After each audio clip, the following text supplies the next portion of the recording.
4 weeks after that night, Daniel Harper did not speak about what he had seen. Not to his editor. Not to his friends. Not even to himself. He tried to convince his mind that exhaustion, fog, and imagination had created a hallucination. That the woman, the station, the newspaper, the ring, all of it was stress and coincidence. But the ring remained. Cold. Heavy. Real. Engraved with a name that no jeweler in the present could have carved. E.W. 1947. The metal showed decades of corrosion, yet it had appeared in his hand as if freshly removed from the riverbed of time itself. 3 months later, Daniel returned to Blackmere. Not as a passenger, but as a journalist. Blackmere was a quiet Midlands town. The sort of place where nothing truly changes. A single high street. A closed cinema. A pub that had outlived 3 generations of owners. And, on the outskirts, an old railway maintenance yard. Daniel requested access to the rail archives. What he found disturbed him more than the encounter itself. The derailment of December 3rd, 1947, had been officially recorded as an accident caused by fog and mechanical signal failure. 12 confirmed fatalities. 3 missing. But in a sealed internal report marked not for public release. There was a different detail. The driver had claimed he saw a green signal, clear to proceed. But the signal box log showed the light was red, which meant one thing. Someone, or something, had given the train permission to enter a section of track that no longer existed. Blackmere Halt had officially closed in 1983, but the signal system connected to it was never fully removed. It was simply left, like a door in the dark that no one bothered to lock. Daniel then interviewed retired rail workers. One of them, a man named Thomas Avery, aged 82, had worked night shifts on the line during the 1970s. He hesitated before speaking, then said quietly, sometimes the instruments would show a stop where there was no station, and sometimes a passenger count would increase without any doors opening. Daniel asked if he had ever seen anyone. Avery nodded once. A young woman, grey coat, waiting on a platform that shouldn't have been there.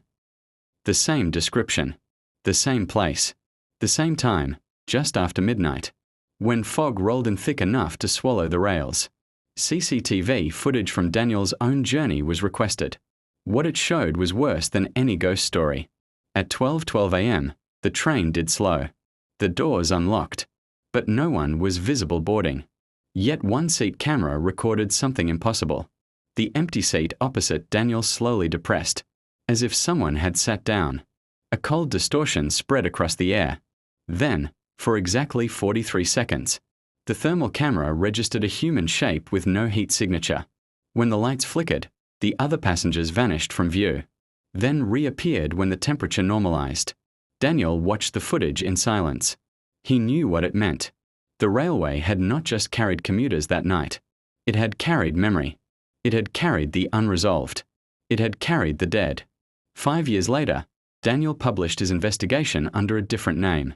The article never mentioned ghosts, only anomalies, unexplained stops, passenger count errors, historical signal loops, thermal silhouettes, objects appearing without origin. The railway authority dismissed it publicly, but quietly, procedures were changed. The signal at Blackmere Halt was finally removed. The line was recoded. The platform remains were demolished.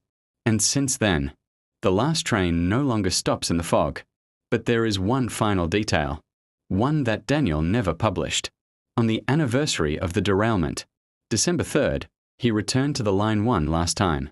Not as a journalist, not as a witness, but as someone who had been remembered by the past. At exactly 12:12 a.m., standing near where Blackmere Halt once stood, he felt a sudden drop in temperature and heard a voice. Soft, familiar, grateful. Thank you for not letting us vanish. When the fog cleared, something lay on the gravel beside the track. A second ring, engraved, to Daniel, for remembering.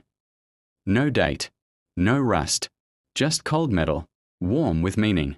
And that is why, even today, some British train drivers will tell you, off the record, in quiet voices, there are lines that do not just carry people.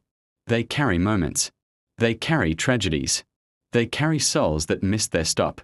And on certain nights, when the fog is thick and the rails are silent, the last train still slows, for a station that no longer exists, for passengers who never arrived, and for a woman in a grey coat, still waiting to go home.